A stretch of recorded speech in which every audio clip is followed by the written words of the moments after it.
আৰক্ষীৰ নিৰ্দেশক অমান্য কৰি পলাবলৈ চেষ্টা বাহনৰ 4 ৰাউণ্ড গুলী চলাবলৈ বাধ্য হ'ল আৰক্ষী।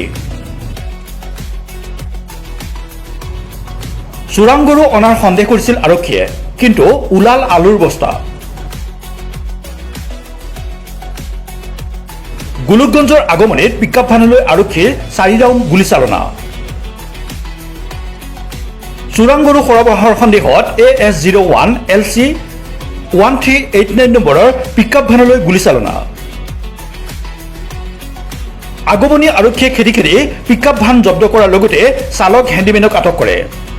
জব্দকৃত বাহনৰ পৰা আলুৰ বস্তা উদ্ধাৰ।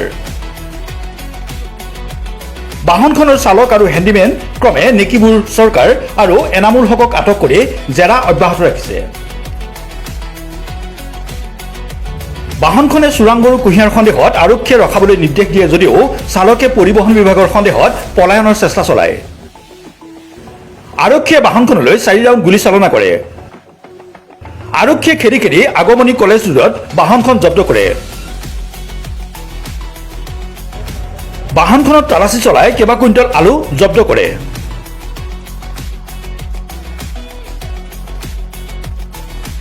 আগমনিৰ ইফালে মানে 3-4টা আমি ৰাউণ্ডৰ আৱাজ পালোঁ, ফায়াৰিঙৰ। কোনে ফায়াৰিং কৰিলে সেইটো নাজানো। তাৰপিছত আমি ৰাস্তাত ফুৰি থাকাতে ইয়াতে আমাৰ এটা বলেৰো আহি থিয় হ'ল। পিছে পিছে পুলিচৰ গাড়ী আহিল, আহি কিনি বলেৰো গাড়ীটো ধৰিল।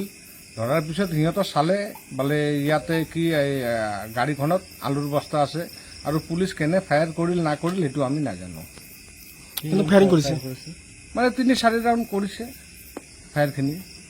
গাড়ীখন আহি আমাৰ ঘৰৰ ওচৰতে ধৰিছে।